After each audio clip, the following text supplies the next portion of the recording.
This is Matthew Cratter from Trader University, and today I want to talk about proof of work versus proof of stake. If you're interested in learning how to make money in both bull and bear markets, how to invest in cryptocurrency, or you just want to see what I'm trading or investing in, be sure to hit that subscribe button. So these are two different consensus mechanisms. Bitcoin is a good example of a cryptocurrency that runs on proof of work. Cardano is a good example of a crypto that runs on proof of stake. If you don't know anything about Bitcoin mining or proof of work, I would suggest you check out this video, which I'll link to in the description notes below.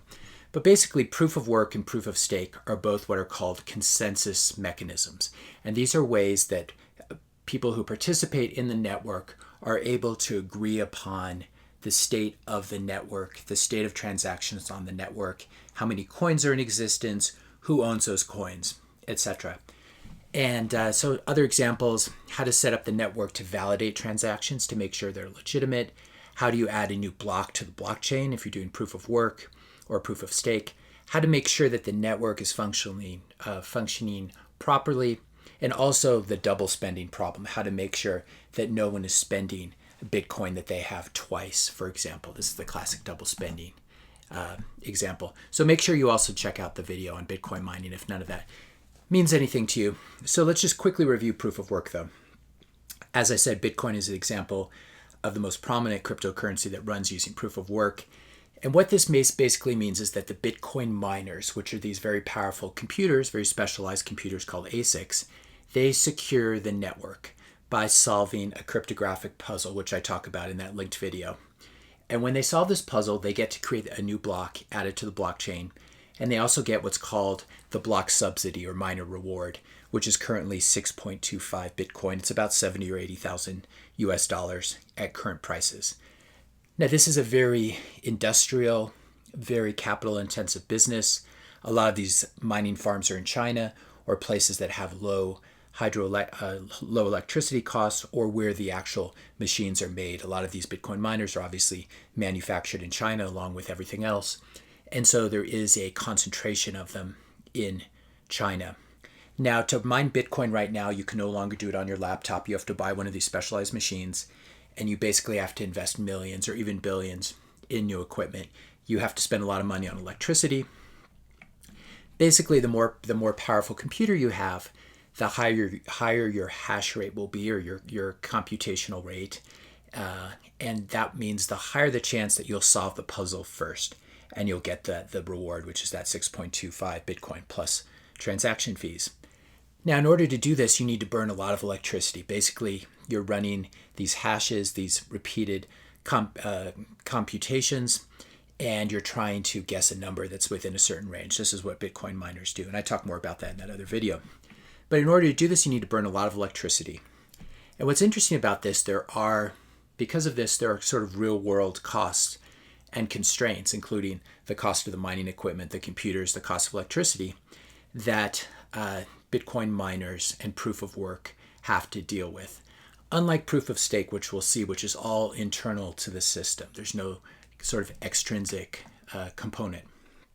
Now, the standard critique of proof of work is that it's bad for the environment, it uses too much electricity, all these miners are in China, and so China controls Bitcoin.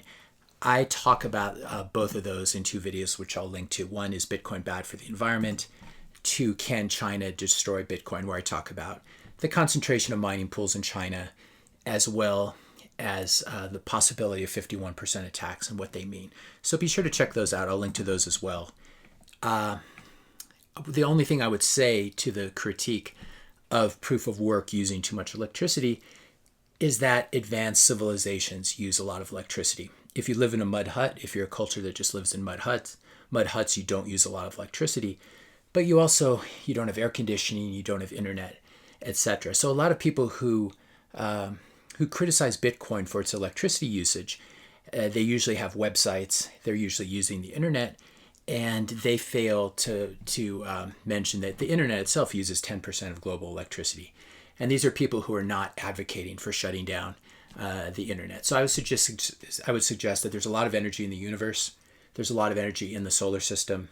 And advanced civilizations use a lot of electricity. And part of the process of free market capitalism is creating competition so that these energy costs get used as efficiently as possible.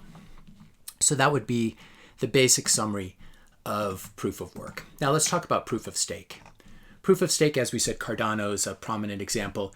Ethereum is moving towards a proof of stake system from a proof of work system. We'll see what happens with that. I personally think that's going to be a very difficult transition to manage. But basically, what happens in proof of stake? Well, there is no mining. All the coins are created at the beginning. And usually it means that there's a pre-mine as well, and the founder of the cryptocurrency gets a big stash for himself. That's one thing I don't like about coins being created at the beginning, and the fact that there's no cost to create them. They're just created ex nihilo, out of nothing. But how does proof of stake work? Well, basically, if you're a node on the network, in a proof of stake network, you deposit a certain number of coins into the network as a stake. It's almost like a security deposit. And the more coins you deposit, the larger the stake, the higher the chance that you'll be chosen to validate or create the next block. Now what happens is one node is randomly chosen to validate each block. Again, if you're talking about proof of work, it'd be to mine the next block, but here it's just to validate, or to choose. One node is chosen to validate the next block. And so under proof of stake, the people who do this, or the machines that do this, are called validators. They're not really miners. They're not mining anything. They're not running hash functions in the same way that proof of work miners are, like in Bitcoin. And they use a different terminology. You don't mine new blocks to add to the blockchain, but you mint them, or you forge them, or you create them. There's different terminology, which can be a little confusing at times. So how does this work? Well, if I deposit $10,000 worth of Cardano, for example, onto the network as a stake, and you deposit $100,000 worth of Cardano, you will have a 10x higher chance of being chosen. So there is kind of a random lottery that goes on, but it is skewed toward those with higher stakes. And so if you stake 10 times as many coins, you will have a 10x higher chance of being chosen to validate or mint or forge the next block. So if you get chosen, you get to forge the next block, and you also get to pocket the transaction fees associated with it. There's not a miner's reward like in Bitcoin, that's 6.25 Bitcoin, but there are transaction fees associated with it. Now, if as a validator, if you're chosen to validate a transaction and you do something fraudulent that's against the network consensus rules, you will lose a part of your stake, a part or all of your stake. And so this sort of leads us into the next part of the video, where we talk about possible problems with a proof of stake system.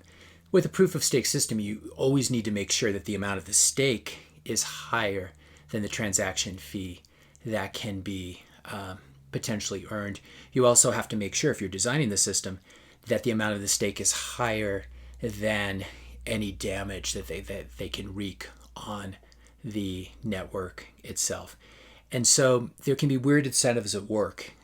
You might stake these coins and be willing to lose them if it somehow enables you to. It's a little bit similar to if you put a deposit down on your skis, and you maybe the deposit's not the full value of the skis, and so you just decide to lose your deposit and keep the skis. So weird things can happen when you are staking an electronic currency rather than having to actually do real world work that requires very expensive mining equipment and expensive electricity. And so there can be weird incentives, there can be weird things that happen if someone decides to stake coins and then do something nefarious. So what are the biggest problems with proof of stake as I see them? Proof of stake is very close to the current system, in my opinion, where the rich get richer, those closest to the money printer benefit the most. If you collect a lot of coins, you can just sit on them under proof of stake and collect more coins because you'll get chosen to do more blocks. And so I don't like how this replicates the current system. In other words, it sounds a lot like the current system with the Federal Reserve and the constituent banks, kind of the money printing cartel. And this is what validators remind me of. They're a little bit of a money printing cartel, and they exist to create more coins for themselves. How is this different from proof of work? Well, in proof of work, miners are constantly having to sell their coins to cover electricity and equipment costs. This gets the coins into circulation. Mining using proof of work is very risky. It's competitive. It's a free market competition, which helps to drive down mining costs and make the process as efficient as possible. And as we said, you have this extrinsic component, the real world cost of electricity.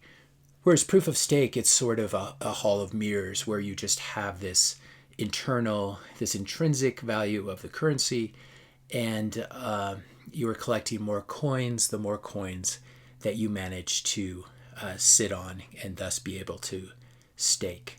So I don't like this. Proof of stake seems to me much closer to the Cantillon Effect, which I've talked about in other videos, but basically those closest to the money printer benefit much better under the Cantillon Effect system, which is what we have in the US, where there's collusion between the US banks and the Federal Reserve, and Wall Street benefits disproportionately, and wealthy people benefit disproportionately from money printing. Now, there can be max supplies or caps on the max supply of currencies, of cryptocurrencies that use proof of stake, but the one sort of incentive problem that's built in is that if you own a lot of coins, you have a strong incentive to reward yourself with new coins, and this could lead to possible behavior where people who have a lot of coins get together and decide to raise the max supply or somehow collude with a parent corporation in the case of Cardano or Ethereum if it moves to this. Whereas proof of work, so it's very easy to just sort of print yourself new coins, but proof of work ensures that the creation of new money is difficult and it's expensive and it's subject to real world constraints like the cost of electricity and equipment.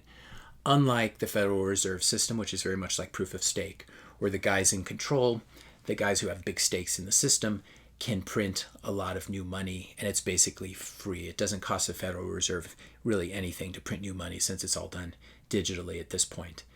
Whereas if you want to get your hands on, so under proof of stake, if you want to get your hands on more coins, you can somehow change the rules, or you just sit there and you collect more coins. Whereas there's actual work required to be done for Bitcoin. Right now, you need to shell out you need to somehow get together $11,400 to buy a Bitcoin. You can obviously buy a fractional Bitcoin, or you need to become a miner and incur massive electricity and equipment costs.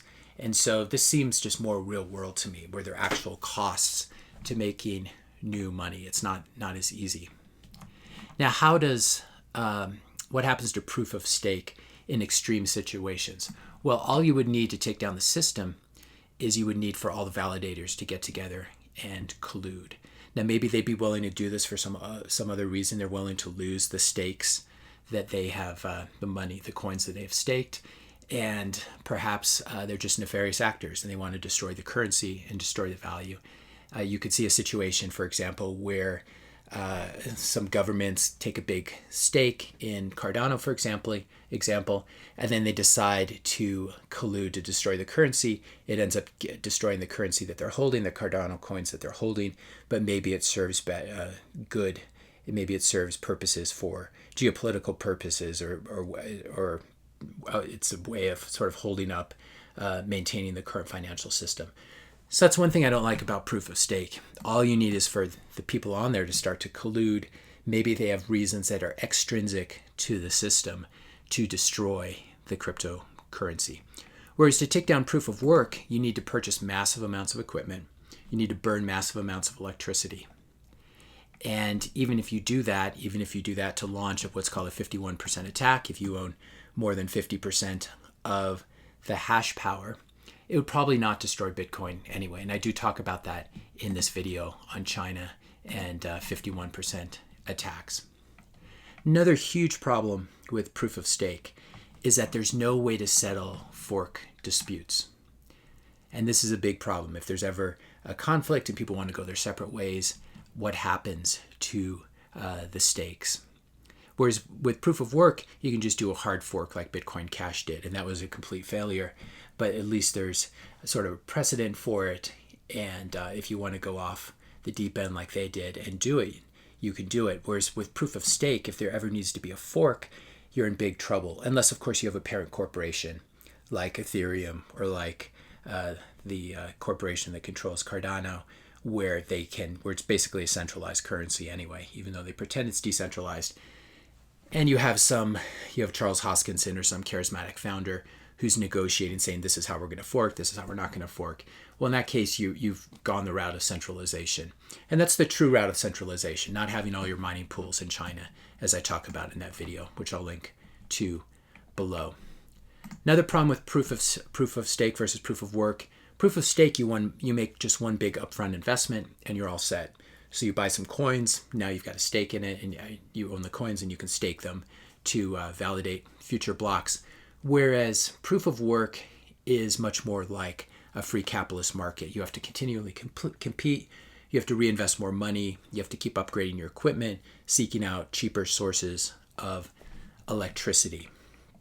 And what this means is that, and here's sort of the last critique, is that under proof of work, let's say you want to modify the blockchain. You want to go back 5 blocks and modify that block because you're a nefarious actor and you just want to do that.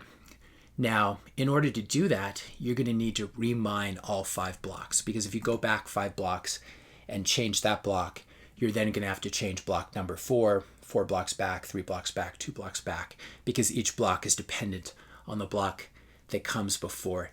And this can get extremely expensive regarding electricity, because these blocks have already been mined, and to rewrite them, you basically need to remine all 5 blocks. And so the way the incentives work is, if you're a miner, a Bitcoin miner, you're much better off just mining Bitcoin, and rather than trying to modify the blockchain.